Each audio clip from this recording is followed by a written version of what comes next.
Lakbay sa Naysay. Isanaysay ang iyong paglalakbay. Noong bata pa ako, lagi kong napapanood at nakikita sa telebisyon ang lugar na Boracay at minsan na rin ako nangarap na makapunta dito. Bago ang aking ika-11 karawan, nagplano ang aking pinsan na si Kuya Jason na pumunta kami sa Boracay para i-celebrate ang karawan ng aking pinsan, pamangkin, tita at ako dahil pareho ng buwan naman ang aming kaarawan. Noong nalaman ko ito, labis ako natuwa dahil sa matagal ko nang gustong makapunta dito at sa wakas ay natupad na din. Sa pagpunta doon ay sumakay kami ng eroplano at tumagal ang biyahe ng 45 minutes. Nang nakapunta na kami dito ay nagbiyahe kami papunta sa isang hotel na sa unang tingin ko ay mga mayayaman ang naroon dahil sa magandang estruktura nito. At makikita din ang malawak na tanawin sa bintana sa aming kwartong nakuha. Masisilayan din sa bintana ang isang malawak na gold field at di sa malayo ay masisilayan din dito ang kulay asul na baybayin. Hanggang ngayon, sariwa pa rin sa akin ang magandang tanawin na iyon. Kinabukasan ay pumunta na kami sa isa sa mga sikat na beach ng Kalibo, Aklan. Ito ay ang Puka Beach. Tinawag itong Puka Beach dahil raw sa maraming mga seashell o kabibe dito. At sa lugar na ito, dito lang ako nakakita ng pinong-pinong buhangin na paghahawakan ay parang isang sunclay.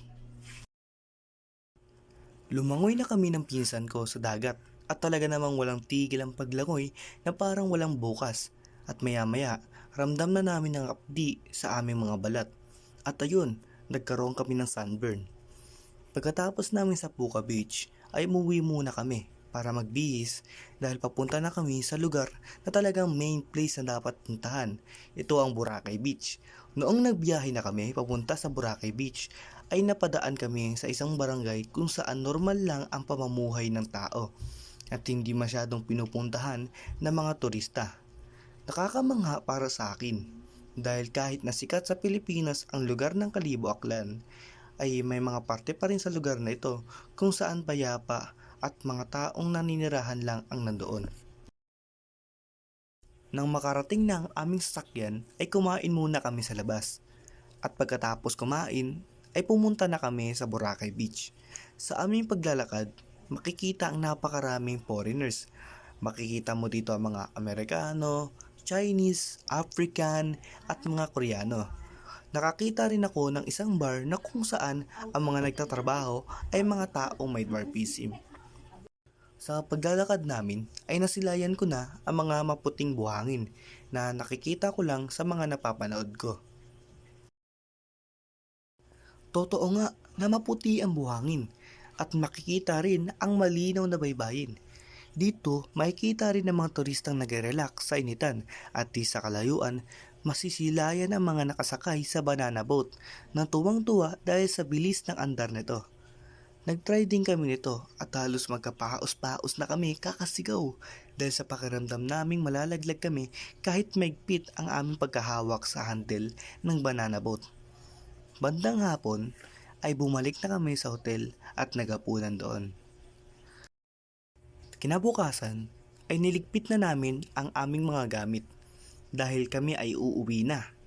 Habang nagliligpit ng mga gamit ang aming tita at mga pinsan ay nakita ko ang aking kapatid na nagbubulsa ng chocolate galing sa minibar ng kwarto namin at ako lang ang nakasaksi. Di ko na lang pinansin ang ginawa ng aking kapatid dahil di ko din alam na may bayad pala yun. Pagkatapos magligpit ay biyahe na kami papuntang airport. Pagpunta namin, dito ay isa sa mga di ko makakalimutan sa aking buhay dahil doon lang ako nakakita ng mga bagay na doon ko lamang matatagpuan.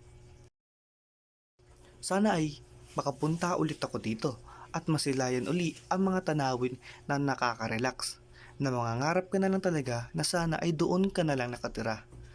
Para sa akin, ang pagpunta doon ay ang pinakamagandang regalo na akin natanggap sa aking kaarawan.